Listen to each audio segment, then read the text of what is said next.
Buenos días y buenas tardes, si es lo que corresponde, según la zona horaria en la que estén, a todos y todas las colegas periodistas que nos están siguiendo. Esta es una actividad organizada por la Red Internacional de Periodistas, IGNet Español, organización del Centro Internacional para Periodistas y con el apoyo del Foro Pamela Howard sobre cobertura de crisis mundiales. Hoy vamos a hablar de un tema que seguramente muchos periodistas han sufrido alguna vez y probablemente con frecuencia, que es el estrés que nos provoca publicar un artículo periodístico. A mí me pasa semanalmente, porque trabajo en un medio de publicación semanal, y me ocurre que al estrés de estar preparando un artículo periodístico, que ya de por sí no es menor, se suma otro, que es lo que puede generar, para bien o para mal, los resultados de ese artículo que voy a publicar, pero puede ser un artículo, puede ser la emisión de un programa periodístico.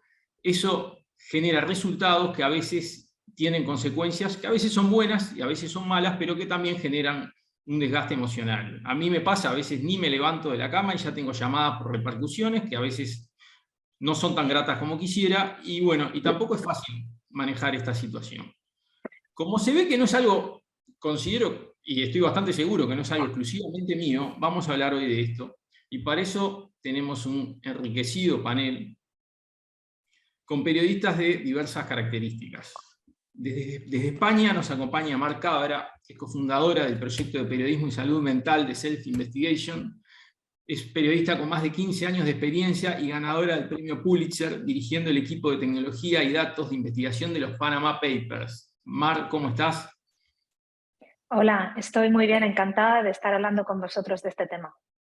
Bueno, muchas gracias, Mar. Desde Colombia, Juan Camilo Maldonado, periodista y politólogo, es director de la plataforma de periodismo experimental Mutante, exdirector de la sección Bogotá del diario El Espectador y cofundador y director editorial de Vice Colombia. Buenos días, Juan Camilo. Hola, hola a todos y todas. Qué rico estar aquí con ustedes.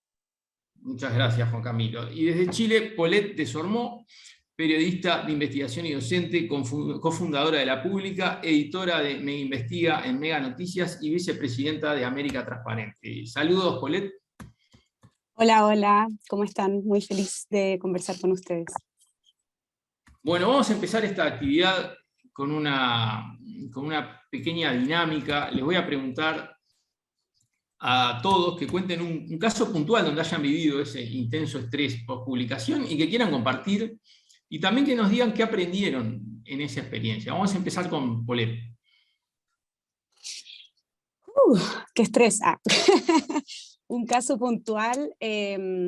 Mira, a mí creo que más que con una publicación específica, me ocurrió que se me sumó como una cantidad de proyectos inabordable que yo traté de resolver el año pasado, como por ahí entre junio y agosto.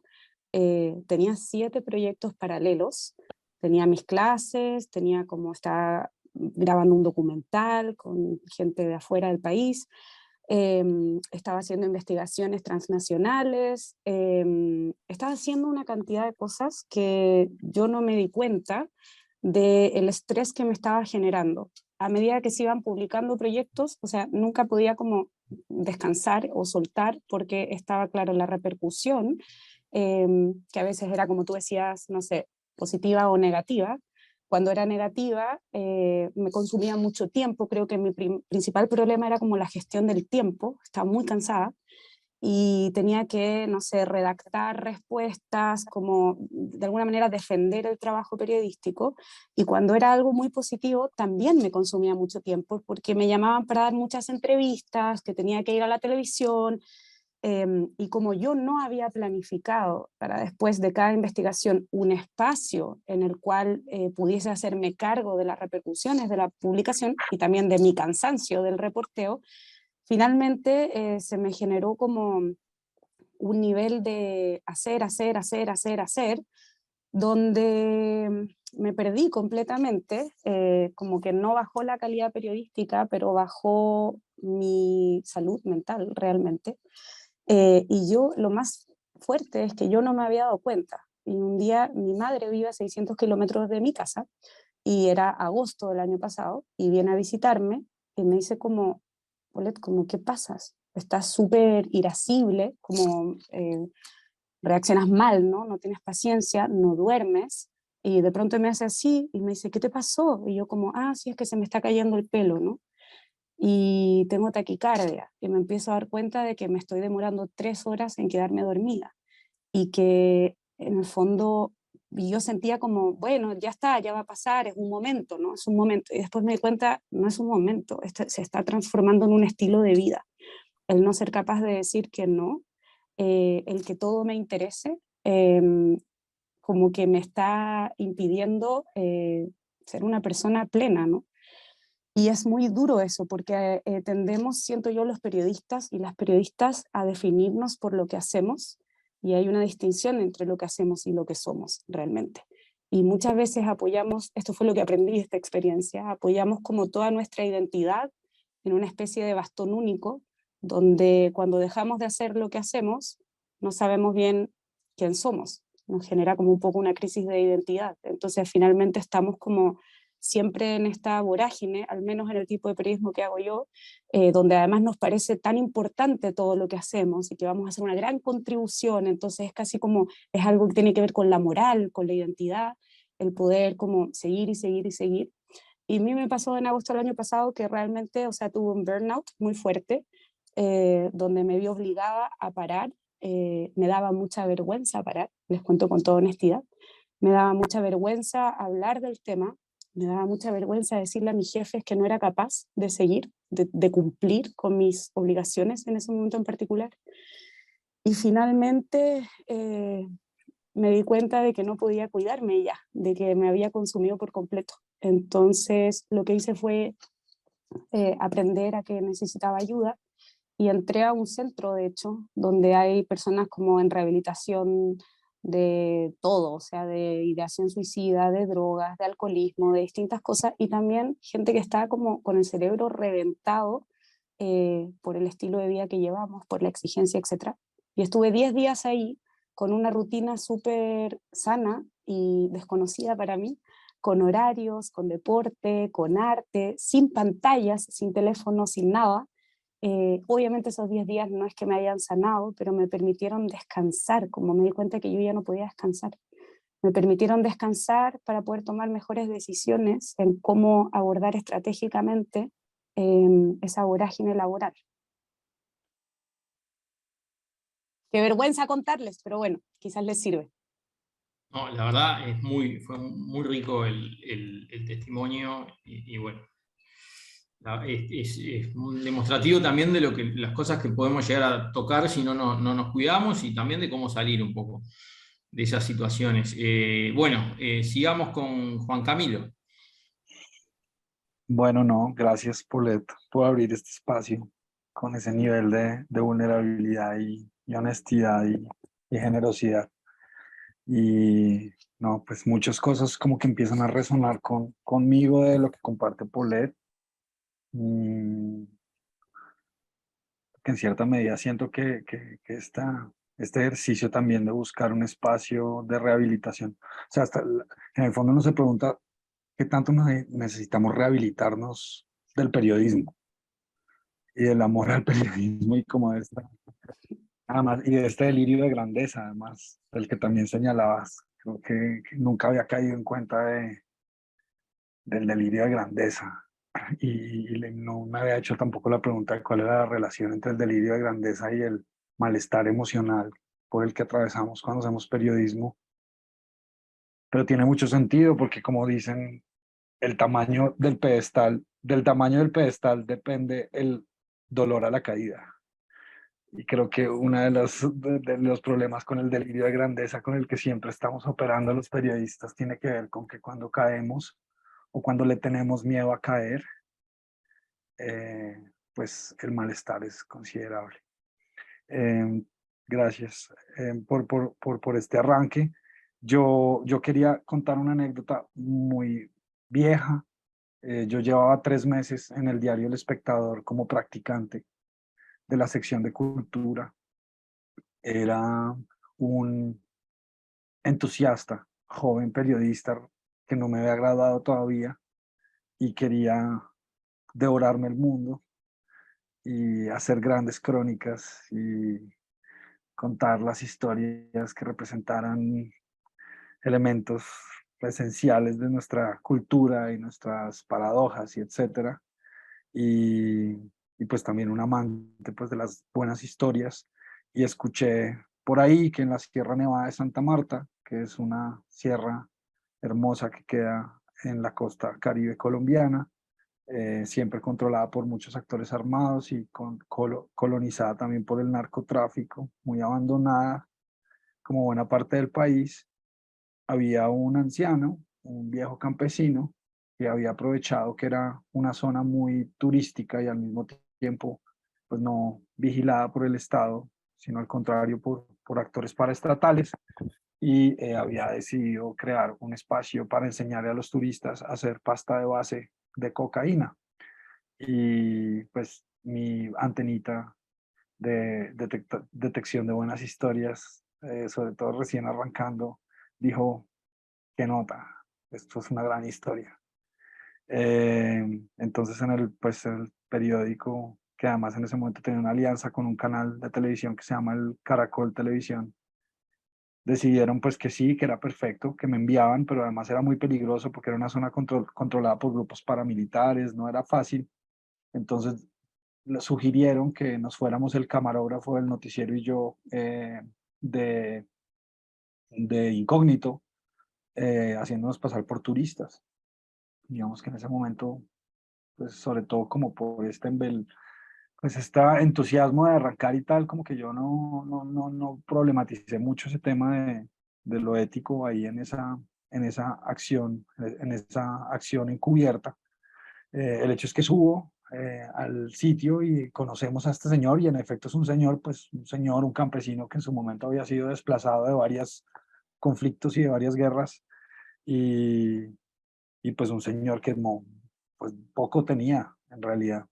Y para mí siempre fue muy importante pues que esto era contar la historia pues de un personaje muy interesante que simbolizaba muchas de las paradojas de la guerra contra las drogas, pero mi interés no era pues denunciar a este criminal en las montañas de Colombia, pues en un país donde hay tantos criminales de cuello blanco que realmente hay que denunciar.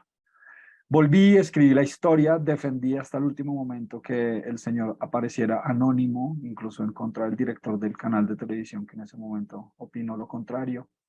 El hecho es que salimos y yo protegía la identidad de la fuente, y a las 3 semanas o 4 semanas de haber publicado la nota por canal y periódico, me llamaron de la Dirección Nacional Antinarcóticos a enviarme las fotos de cómo habían destruido pues todo el complejo donde vivía el señor, y al señor pues lo habían perseguido y se había exiliado de la Sierra Nevada. Y en ese momento yo tuve una crisis nerviosa. Eh, Empecé a temblar, empecé a llorar desmedidamente. Tuvieron que reunirse entre todas las personas del equipo a consolar a este pequeño reportero, que por primera vez estaba descubriendo el efecto que tenían sus palabras y sus investigaciones en el mundo y en la vida de las personas, eh, y que nunca había querido exiliar a un campesino de una zona que se estaba rebuscando la vida, enseñándole a turistas a hacer pasta base en un país pues que se desangra por una política de drogas que se dicta desde Estados Unidos, ¿no? Es decir, realmente lloré mucho, me dio mucha angustia, y eso me llevó por un camino de muchos años de indagación en torno a pues qué tipo de periodismo quería hacer, y sobre todo desde ese momento empezó a surgir en mí la pregunta por el cuidado, no solo del mí mismo, que cada vez es más claro y es de lo que hablaba Paulette, sino también del cuidado de nuestras fuentes, el cuidado de nuestras audiencias. En ese momento pues no hablábamos del cuidado, creo que el cuidado vino a aparecer en los últimos años, especialmente de la mano del feminismo, pero, pero esa anécdota todavía me sigue recordando mi primera crisis nerviosa y mi inauguración a la pregunta por qué significa ser un periodismo cuidador. Perfecto, muchas gracias Juan Camilo. Bueno, me parece que también tiene mucho que ver esto con los efectos que tiene nuestro trabajo y esos efectos muchas veces son los disparadores de esas sensaciones que tenemos después. Bueno, vamos a seguir con Mar. Le damos la palabra. Muchísimas gracias, Santiago, y quiero agradecer a Polet y a Juan también su apertura al hablar de estos temas. Os escucho, os siento desde acá, desde España, y me resuena gran parte de lo que decís. Y a la vez también os digo que os escucho y hay una alegría en mí, porque por fin podemos hablar de estos temas abiertamente. Polet, tú hablabas de que te quemaste, yo también me quemé.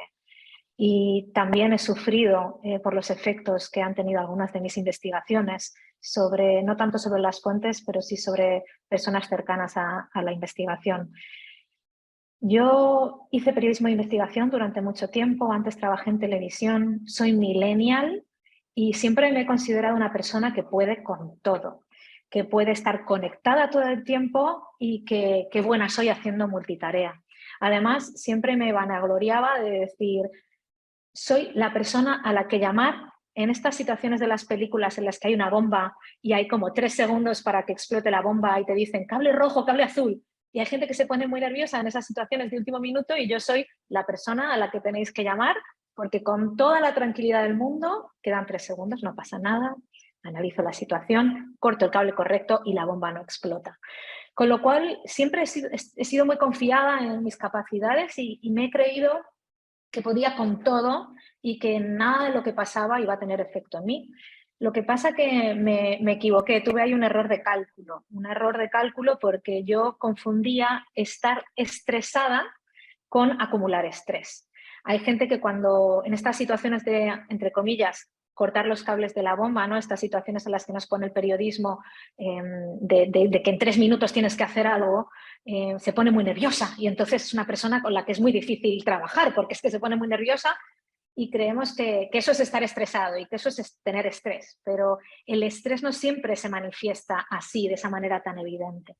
Y yo he tenido somatización en mi cuerpo del estrés hasta llevarme a un punto en el que dejé el periodismo. Y os cuento, yo he trabajado de periodista de investigación en una organización internacional que se llamaba el Consorcio Internacional de Periodistas de Investigación y hacía periodismo de investigación y luego cofundé la unidad del equipo de datos y tecnología. Publicamos una investigación muy interesante sobre unos documentos secretos sobre cómo el gobierno de Luxemburgo hacía acuerdos secretos con grandes multinacionales. Publicamos, yo creía que había ido todo bien y yo que estaba tan bien que de hecho nada más publicar me fui a dar una conferencia en Filipinas y entre medias dije qué bien, todo está fantástico, ha ido la publicación muy bien, me voy unos días de vacaciones. Y en esos días de vacaciones, en los que claramente mis defensas bajaron porque ya no estaba en alerta, acabé en el hospital porque mi ovario derecho se había revolucionado, había tenido torsión ovárica y me acabaron quitando mi ovario derecho en Filipinas. Lo primero que hice, nada más salir del quirófano, que por cierto tuve una anestesia general, fue cuando se fue la anestesia, tener un Skype, una videollamada con mi jefa de 45 minutos, porque era lo más importante que tenía que hacer, decirle que no iba a poder dar la conferencia. Y esto lo digo con cierta ironía, porque lo miro y digo, pero qué locura, ¿no? Pensar que lo primero que tienes que hacer después de salir de la anestesia general es llamar a tu jefa, ¿no? De esto hace 8 años, de hecho en estos días estoy cumpliendo el aniversario de haber perdido ese ovario que realmente fue el inicio del cambio para mí. En todo caso, a pesar de haber vivido esta experiencia tan traumática y que podemos poner en cuestión si está relacionada con el estrés o no, aunque fue justo después de una investigación, pues yo seguí porque teníamos otra investigación entre manos y un poco lo que decía Polet, adelante, adelante, tengo que hacer y lo que yo puedo aportar es muy importante y no puedo dejar el equipo atrás. Y seguimos trabajando en otra investigación que se llamaba SwissLeaks, que publicamos meses después. Publicamos, todo bien, y digo, venga, me merezco una semana de vacaciones y me voy de una semana de vacaciones. Otra vez bajan mis defensas, baja mi nivel de alerta, problema de tiroides. Empiezo a encontrarme agotada físicamente, como que solo podía estar tumbada en el sofá y digo, ¿qué me pasa? ¿Qué me pasa? La tiroides se me había desequilibrado, tuve inflamación temporal de la tiroides y estuve 6 meses con la energía a picos, a veces estaba como que no podía con mi vida, y otras veces pues tenía energía, ¿no? Pero 6 meses bastante duros a nivel energético. Aún así, ¿paré? No, porque soy muy cabezona y soy muy persistente y soy una gran periodista, y entonces seguí. Claro, llegaron los Panama Papers encima de mi mesa y yo era la jefa del equipo de datos y tecnología, con lo cual también sentía una gran responsabilidad al respecto y seguí trabajando. Hice algunos ajustes para cuidarme un poquito más, pero seguí trabajando durante un año sin parar, hasta que publicamos los Panama Papers. Hicimos historia, dimitieron grandes figuras políticas en diferentes partes del mundo, se cambiaron leyes, se recuperaron impuestos que no habían sido pagados o dinero que no habían sido pagados en impuestos, ganamos premios, incluido el premio Pulitzer. Y entonces, ¿qué pasó?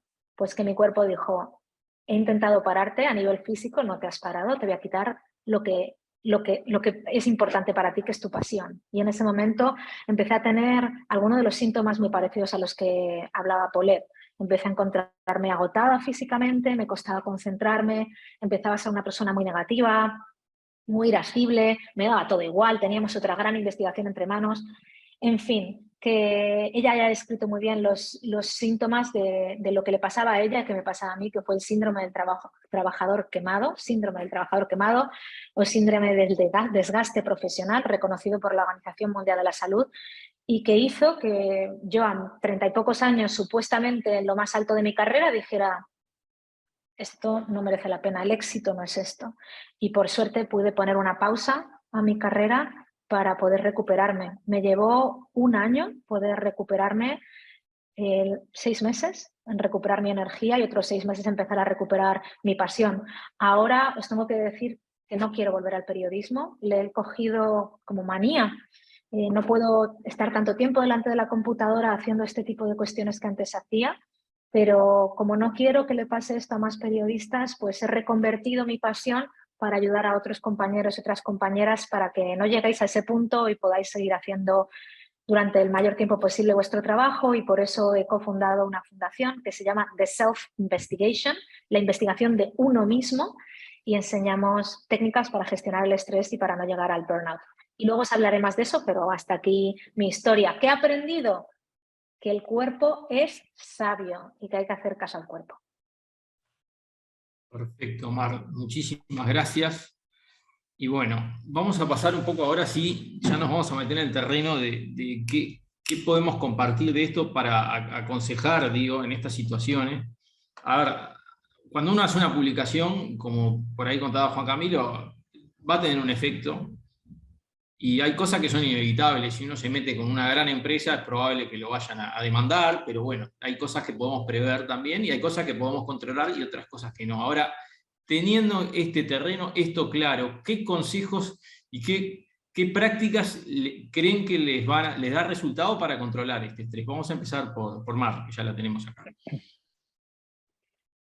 Ok, bueno, pues primero de todo quería decir que para preparar estos consejos he hablado con mis compañeras Aldara Martitegui y Kim Breeze, que ambas son cofundadoras de The Self Investigation, con lo cual todos los consejos que voy a dar a partir de ahora son fruto del trabajo de las tres.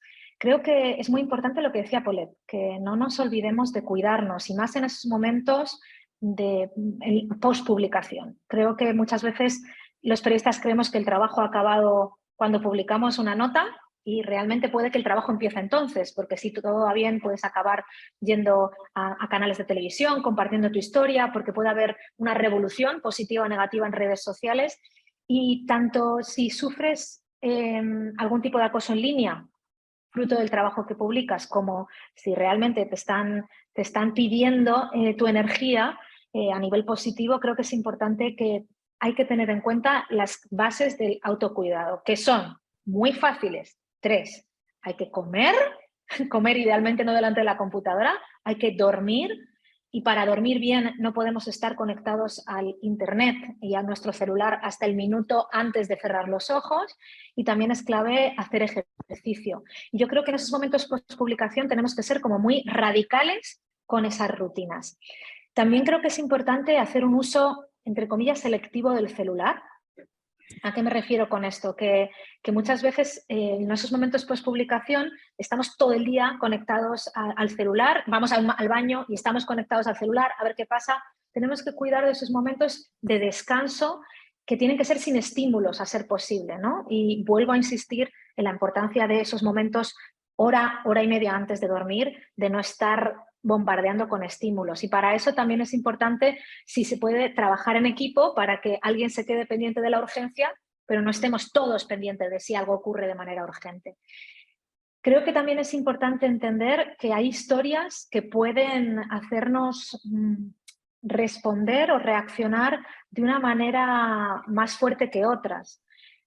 Por ejemplo, si hemos cubierto alguna historia que ha llevado testimonios muy complejos por parte de las fuentes, testimonios muy emocionales, o incluso hemos tenido que procesar imágenes muy fuertes, como puedan ser imágenes de una guerra, lo que ha pasado, por ejemplo, con la guerra de Ucrania.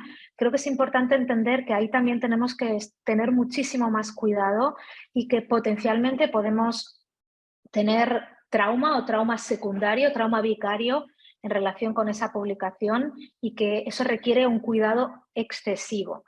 Por eso creo que es importante en los equipos en los que se publica no solo hacer reuniones de, como llamábamos en el ICIJ, post-mortem, en las que hablas de qué ha ido bien y qué ha ido mal, sino también hacer reuniones en las que se hable de cómo estamos después de la publicación. Y también momentos de celebración. Creo que muchas veces publicamos, va todo bien, y como estamos en esa rueda, no nos dedicamos esos momentos para reconocer lo que está bien, y esos momentos de disfrute, de gratitud, también ayudan muchísimo. Por último, decir que como jefe, como jefa, si hay alguien que nos esté escuchando que tiene a gente a su cargo, creo que es muy importante dedicar esos momentos uno a uno con los periodistas que han publicado esa historia, para poder analizar cómo se encuentran, para poder chequear si necesitan algo, y sobre todo para entender si ese periodista o esa periodista necesita un tiempo extra para descansar o para cambiarle a hacer otro tipo de historia. ¿Por qué? Porque lo que solemos hacer es que el mismo periodista o la misma periodista cubre un tema durante muchísimo tiempo, y eso puede acabar quemándote. El caso más reciente de esto es Ed Young, del Atlantic, en Estados Unidos, que cubrió durante 3 años la COVID, la crisis de la pandemia del coronavirus, y tras 3 años, hace un mes y pico, puso un tuit y dijo: no puedo más, me he roto profundamente, tengo que tomarme 6 meses de parón porque no puedo seguir escribiendo. Me pregunto yo, en casos como este, si podríamos haberlo evitado. Este caso en concreto no lo conozco, pero yo puedo deciros que muchos otros casos sí, y parten de una planificación de lo que puede pasar post-publicación, de un cuidado de esa post-publicación, y quizás de una rotación tras la publicación de temas muy complejos. Perfecto. Muchas gracias, Mar. Ahí, lateralmente, mencionaste un tema que tampoco es menor, que es el acoso online, que me parece que está muy bueno llevarlo a flote, que a veces, bueno, ¿qué están diciendo de mí? ¿Qué comentan? Y uno se pone a mirar y no para más y empieza a buscar en el Twitter, y esas cosas en general terminan generando un estrés adicional que no ayudan. Bueno, vamos a seguir con Juan Camilo. Bueno, pues por un lado quería agradecerle públicamente a Mar haberse desmovilizado del periodismo, haberse rehabilitado y haberse dedicado a acompañarnos, porque realmente ya lo está haciendo. El Mutante, ya estamos participando de el maratón de autocuidado que está promoviendo The Self Investigation, y hemos empezado a conversar con The Self Investigation, y realmente están siendo pues un partner muy importante como en este viaje colectivo de cuidarnos y servirle a nuestros públicos. Yo llevo 10 años emprendiendo y buscando generar y crear organizaciones que hagan el periodismo que yo sueño hacer como reportero.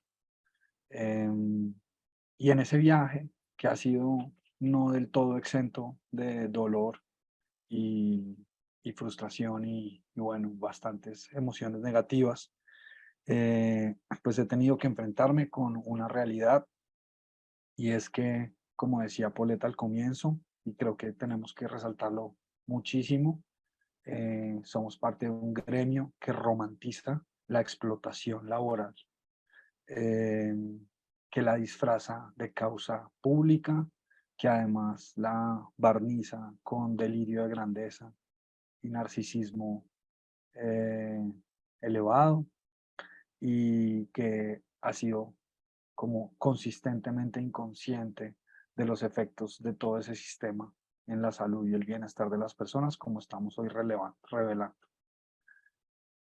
Esto lo digo porque quisiera complementar todo lo que ha dicho Mar en relación con la responsabilidad individual que tienen los reporteros y las reporteras para cuidarse a sí mismas, con la responsabilidad que tenemos los líderes de las organizaciones, que empleamos eh, y digamos que nos servimos del trabajo y de la energía de los periodistas y demás profesionales conexos al proceso de gestión editorial y periodística.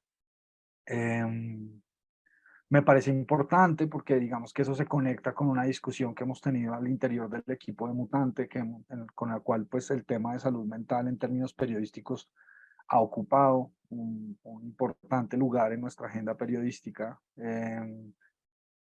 y que nos ha llevado constantemente a tener una discusión en este vértice de la tensión entre quién es responsable de la epidemia de depresión, de ansiedad y demás malestares de salud mental que hoy vivimos. Es responsabilidad de un individuo y es responsabilidad de un victimario que le causó un daño a un individuo, o es responsabilidad también de un sistema y de una estructura y de un modelo global de producción y de producción de valores y de rutinas, etcétera, que nos está permanentemente situando en situaciones de autodaño en lugar de autocuidado. Entonces, mi primer tip, acompañado de todas estas tips importantes de autocuidado personal, que creo que es súper importante que se expresen y que The Self-Investigation los promueva, es decirle igual a los periodistas y a las periodistas de sus respectivos medios, sean personas que trabajan dentro del medio, que trabajan por fuera del medio, que no sientan que este malestar que están sintiendo es responsabilidad exclusivamente de ustedes. Ustedes trabajan con una red vincular que tiene una responsabilidad muy grande de cuidarlos también, y que ustedes deben hacerse la pregunta de cómo los está cuidando la organización para la cual trabajan. ¿Les está pagando bien esa organización? ¿Les está pagando justamente la hora de trabajo? ¿O se está aprovechando de este romanticismo periodístico para pagarles lo mínimo posible y extraer de ustedes la mayor energía posible en un sistema del cual se aprovechan incluso los grandes fuentes, digamos, de recursos que alimentan este sistema o este ecosistema? Segundo, ¿qué límites están poniendo ustedes a las personas con las cuales trabajan? Y eso tiene que ver, digamos, con, de nuevo, la pregunta por el valor. Porque si bien yo decía al comienzo, ¿les están valorando esa hora de trabajo lo que se merecen o no? Pero también ustedes están haciendo valer su espacio y están poniéndole límite a esa hora de trabajo de tal manera que pues tampoco sobrepase lo que pues el tipo de valor por el cual ustedes también los están remunerando. A la larga lo que estoy queriendo plantear es que necesitamos generar una conversación más amplia en nuestras organizaciones, tanto con nuestros colegas como con nuestros empleadores, en torno a los límites que tenemos que poner. Límites en términos de cargas horarias, límites en términos de métodos de comunicación, de momentos para hablar, límites en términos del número de responsabilidades que me pones por el valor que me pagas. Y también una segunda cosa importante, y es volviendo un poco al tema del cuidado, creo que yo estaba investigando mucho sobre cómo generar un periodismo que hace menos daño, que es uno de los tres pilares de la ética del Poynter Institute, antes de que la reformularan en los 2010. El Poynter Institute tenía tres pilares éticos, y uno de los tres pilares éticos era reducir el daño. ¿Cómo reducimos el daño en el periodismo? Y en este como proceso de preguntarnos cómo reducir el daño,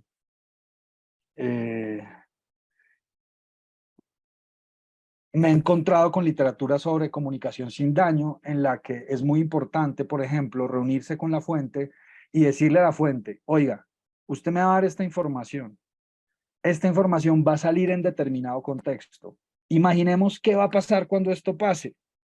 Sea muy consciente de los efectos que va a tener en su vida la información que usted me va a dar, porque muchas veces en un contexto de desigualdad nos encontramos con una cantidad de fuentes que no tienen ni idea quiénes somos ni el poder que tenemos, y eso lo ilustra muy bien Óscar Martínez en El periodista y los muertos, que es un libro que publicó este año, absolutamente fantástico para entender como estas dimensiones de la ética profunda del periodismo que hoy estamos haciendo.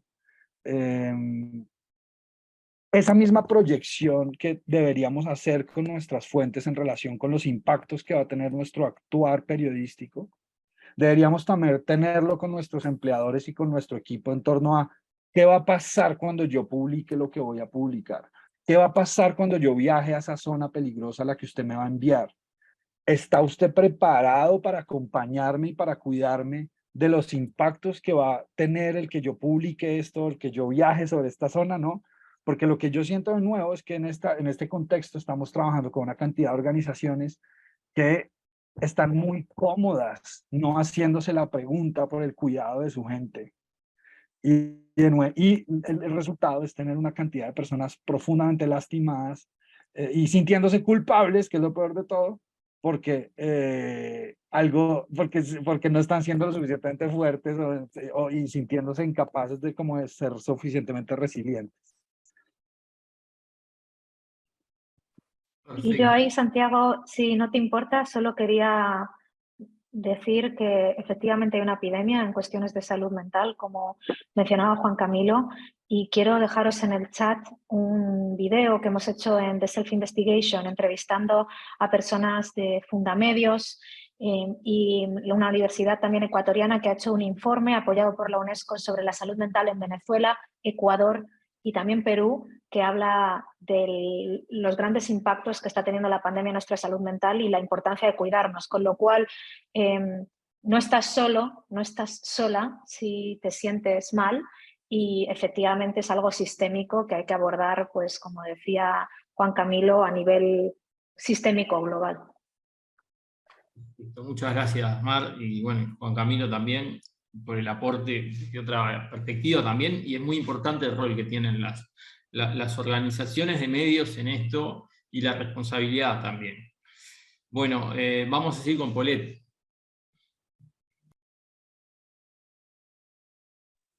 Ahí sí. Oye, estoy muy conmovida, no solo por las experiencias, sino por la relevancia que Juan Camilo, por ejemplo, le da a este tema en su equipo. Yo tengo como varios sombreros laborales, he ido disminuyendo, pero todavía tengo ahí como 3 cosas en paralelo. Yo cofundé un medio que se llama La Pública, que trabaja con acceso a información pública, con ley de transparencia, pero de una forma quizás muy creativa, porque buscamos acceder no solo a documentos, sino a material en distintos formatos que realmente pueda como aportarnos información que de otro modo sería imposible conseguir. Y por ejemplo, ustedes saben que el año 2019 hubo un estallido social muy grande acá en Chile, con una represión brutal por parte de la policía, donde más de 400 personas quedaron con heridas oculares porque se estaban disparando perdigones sobre todo a la cara, lo cual es completamente opuesto y como viola el protocolo de uso de la fuerza que tiene la policía.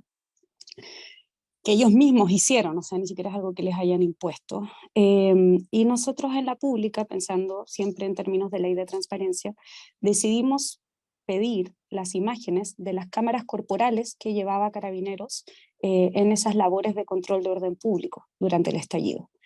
Fue todo un proceso que duró como un año hasta que nos entregaron esas imágenes. La policía nos mintió, tuvimos que probar que ellos en esas cámaras podían difuminar los rostros de los manifestantes de forma automática, incluso que habían sido capacitados. Bueno, llegamos con un recurso de amparo en el Consejo para la Transparencia. La cosa es que nos entregan estas imágenes y nosotros, celebrando. La Pública es un medio donde publicamos cuando podemos, somos todos voluntarios, o sea, la cofundadora y yo, digamos, pagamos por el medio, aún no nos profesionalizamos en esos recursos.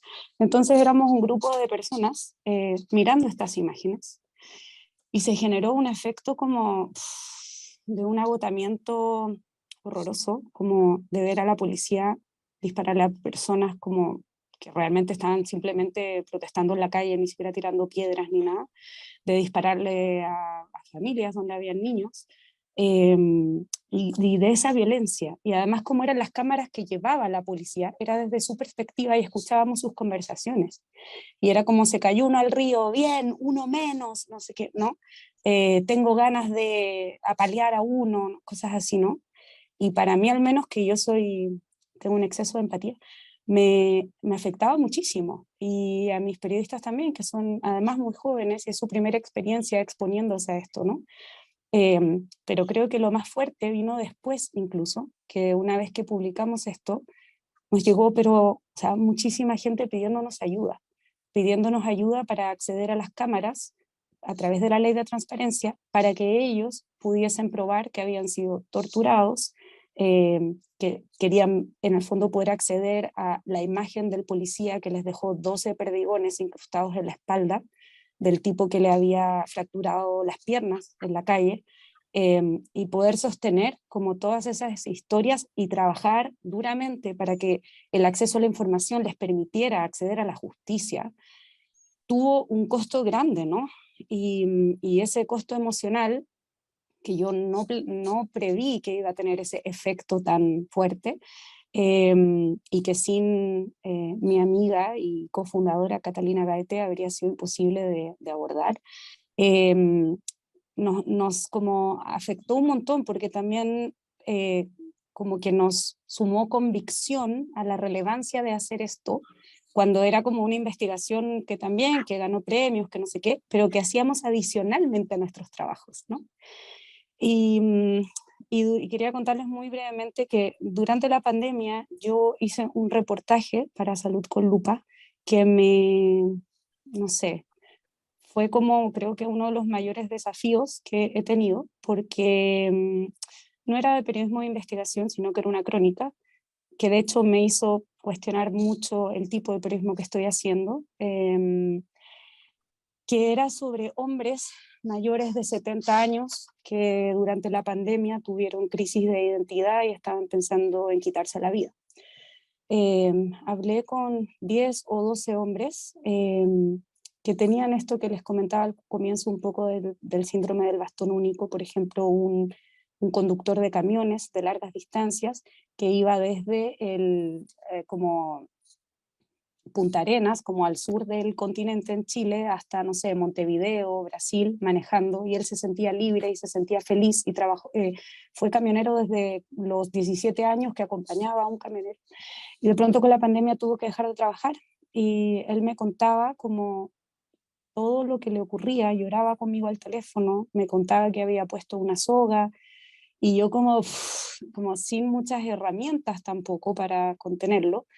Lo ayudé a contactar como con psicólogos, que es algo también que como en esta ideología profesional que me parece muy estúpida de la objetividad, como si no fuéramos personas, como si no fuéramos sujetos, no se puede supuestamente, como no sé, como intervenir, y yo como, mira, me da igual, o sea, yo voy a intervenir, yo no voy a dejar que una persona que me está confiando su intimidad y que me necesita emocionalmente, o sea, sufra más, ¿no? Yo no voy a hacer que se revictimice contándome una historia que claro, yo siento que va a aportar a otras personas que se sienten así, pero que yo sé lo que es sufrir, ¿no?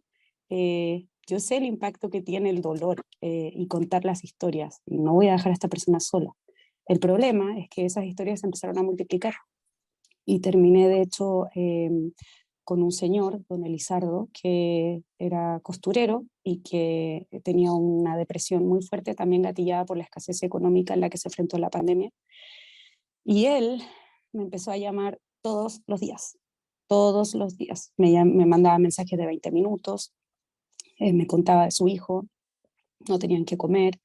Una vez que publicamos, fue hermoso porque le llegó mucha ayuda. Hasta el día de hoy hay una mujer que le transfiere, que él no sabe quién es, una lectora, y le transfiere dinero todos los meses.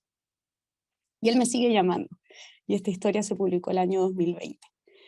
Y para mí es intenso, porque en el fondo yo no quiero dejar a esa persona sola. Y él me dice, usted es mi única amiga, ¿no? Y me ve como su salvadora. Usted es mi hada madrina. Yo digo, no soy su hada madrina, soy una persona nomás, ¿no? Pero eso para mí ha sido muy como difícil porque yo no puedo hacerme cargo emocionalmente de cada historia, ¿no? Entonces, bueno, yo a él no lo voy a dejar solo porque yo sé que está con depresión y bueno, está como ayudado por una terapia psicológica ahora, pero es muy difícil. Y para mí es mucho más fácil cuidar a mi equipo que cuidarme a mí. Entonces ahora, por ejemplo, que trabajo en un canal de televisión grande, dirigiendo una unidad de investigación, estamos haciendo un tema de abusos sexuales a mujeres que incluso han sido demandadas por denunciar los abusos sexuales. Y mi periodista de 24 años se siente muy afectada. Y yo soy como buena observando, entonces me doy cuenta inmediatamente de que no está bien. Se puedo acercarme a ella, preguntarle, decir, no te preocupes, como yo lo tomo un tiempo y descansa, ¿no? ¿Qué necesitas? ¿Cómo te puedo ayudar a que estés bien, ¿no? Pero obviamente conmigo nadie hace eso. Entonces al final también es como cuál es este equilibrio, ¿no? Entre cuidar a los demás sin asumir todo el costo de eso. Y en ese sentido, lo que dice Juan Camilo de la romantización de la explotación laboral, creo que ahí hay una brecha generacional y hay una brecha de industria muy fuerte. Este es un problema estructural que para mí ni siquiera tiene solo que ver con los medios de comunicación, tiene que ver con las sociedades que hemos construido, con un capitalismo feroz donde todo está dado por la producción, por el valor que tiene el hacer y no el ser. Y creo que para mí al menos, mi revolución parte pequeñito, ¿no? Con la gente alrededor mío. Siempre siento que, pucha, para mí la alegría es totalmente revolucionaria y yo intento que mi gente esté feliz y yo como poder encontrar alegría en lo que hago, como darle la vuelta y tener aceptación. Y eso me ha ayudado mucho como tip. O sea, a mí me cuesta mucho cuando estoy en una situación de estrés, dormir, comer y hacer ejercicio, pero me he dado cuenta que me ayuda mucho estar con la gente que amo. Entonces, de poder realmente buscar ese espacio donde me pueda reír con mi hermano y toquemos guitarra y me olvide de todo y poder ir a caminar al cerro como, no sé, con alguien con quien pueda conversar y compartir sobre otras cosas, no con un periodista. Eso me ayuda muchísimo y creo que hay gente a la cual le puede servir más como detenerse y hay otra gente a la cual le puede servir más como cambiar de actividad. Como hay gente que puede meditar sentada y gente que hace una meditación activa. Como que si no pueden, no sé, aislarse, porque también creo que viene un vacío emocional muchas veces cuando uno ha trabajado mucho, mucho, mucho, mucho, mucho y luego para y es como, ¿y ahora qué? Entonces sí, apoyarse, pedir ayuda, ser vulnerable, algo que a mí me ha costado porque también es como te ven las personas también, ¿no? Como, la Pola es súper fuerte, ella resuelve todo, es súper no sé qué. No soy así. No, no, eso no es, o sea, eso es parte, pero también hay tristeza, hay vulnerabilidad.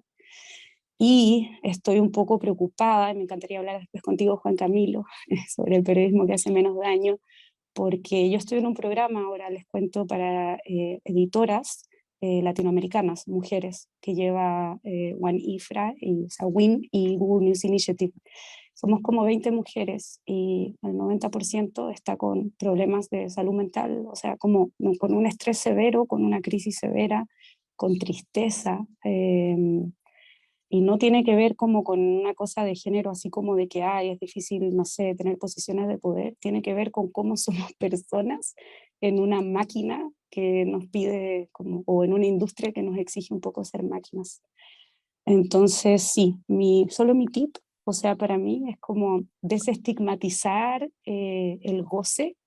Por ejemplo, yo voy a una conferencia y posteo fotos gozando, pasándolo increíble, y siento que eso genera un poco como, ¿pero cómo? ¿No fuiste a trabajar? Sí, pues fui a trabajar y también a gozar, y eso está bien, y eso me permite trabajar también, ¿no?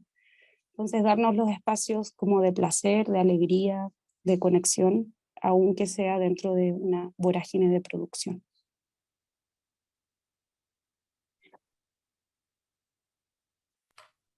Bueno, muchas gracias, Paulette. Nos queda poco espacio.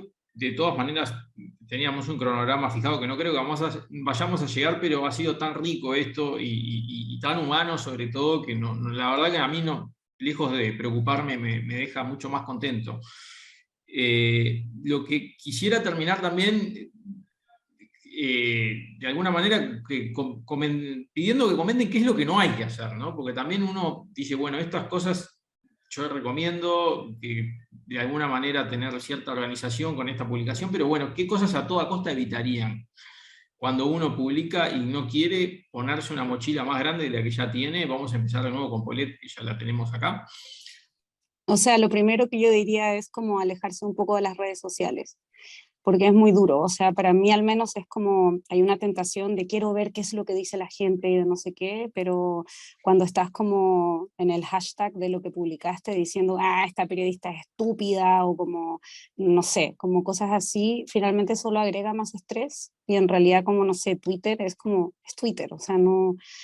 Es una cosa muy puntual, una burbuja, y puede hacer mucho daño, aunque uno no lo quiera y aunque uno entienda y sepa que es, no sé, un troll, una granja de, no, finalmente igual, una granja de bots, igual puede generar como, es como cuando a ti te dicen cosas lindas y te reflejan algo lindo, te ayuda, bueno, cuando estás leyendo solo cosas como terribles sobre ti y que te van a, no sé, o que te amenazan o cosas así, pucha, aumenta el estrés, ¿no? Y yo había como subestimado eso hasta que un día me hicieron un video como de que yo trabajaba para la CIA. Y era un video como un YouTube, pero como que me afectó en realidad porque me sentí muy expuesta, porque buscaron como toda mi información, no sé, desde que es muy extraño ver, por ejemplo, cosas como que son públicas, como tu LinkedIn, analizado de una perspectiva donde tú eres realmente una espía de la CIA, y como fotos tuyas de cuando, no sé, hiciste una conferencia en no sé dónde, y como información puesta en ese contexto, como a mí me dejó, por ejemplo, súper afectada, y decía como, bueno, ¿para qué lo veo también? Como se puede no ver, ¿no? Tú te puedes como proteger de las redes sociales. Creo que es bueno, sí, no hacer eso. Ya bueno, pero no tenemos mucho tiempo, así que yo solo voy a aportar con el tips de bloqueo en Twitter cuando publiquen. Perfecto, Paulette, muchas gracias. Seguimos con Mar. Yo creo que es importante entender que el estrés post-publicación se tiene que mitigar mucho antes de publicar, y por eso en The Self Investigation empujamos mucho por la formación y la prevención sobre cómo podemos aprender a gestionar el estrés para que cuando haya un momento clave en nuestras vidas tengamos las herramientas, ¿no? Esto es como cuando aprendes a jugar al tenis para algún día a lo mejor enfrentarte a Rafa Nadal, pero no vas a enfrentarte a Rafa Nadal sin haber agarrado nunca una raqueta de tenis, ¿no? Pues esto es un poquito igual. Y desde ahí, en The Self Investigation, sí que quiero compartir que justamente en estos momentos tenemos un curso que os podéis apuntar de manera gratuita, que se llama Cómo ser periodistas saludables en la era de la hiperconexión. Deberíais estar viendo en pantalla ahora mismo la información, que es un curso gratuito que nos hemos apuntado juntos más de 200 periodistas de toda América Latina y España, haciéndolo como reto de 20 días. Decía Juan Camilo maratón. Bueno, pues este reto de 20 días es todos juntos, todas juntas, haciendo esto, poniendo el foco en nuestro bienestar, no solo a nivel individual, sino también cómo podemos pensar para hacer un periodismo más saludable. Y podéis inscribiros de manera gratuita en la URL que veis en pantalla, academia.theselfinvestigation.com, theselfinvestigation.com.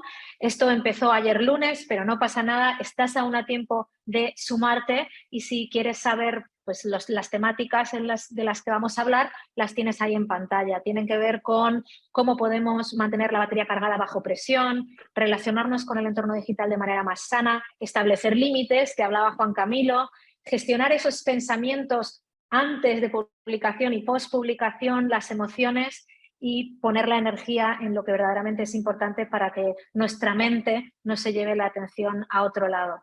Decía que esto es gratuito y que os invito a hacerlo porque creo que es un curso bastante interesante. Hay muchos más recursos, escuchaba a Poletti, sí que hablaba ella de potencial trauma vicario alrededor de esa investigación que hicieron con estas imágenes alrededor de estas cuestiones ciudadanas que compartías que habían ocurrido en Chile. Y quiero dejar ese en inglés, pero dejo en el chat un manual sobre trauma vicario que acaba de ser publicado por The Headlines Network, es en inglés, pero creo que es muy interesante para que aquellas personas que trabajan de manera continuada con imágenes potencialmente impactantes y muy emocionales, pues puedan también formarse en eso, porque la clave está, insisto, en estar preparado, preparada antes de que ocurra, para que cuando algo ocurra podemos de alguna manera manejarlo. De hecho, está determinado que el trauma solo ocurre si uno no sabe cómo responder y eso aplica tanto a cuestiones que ocurren con las fuentes con las que hablamos, las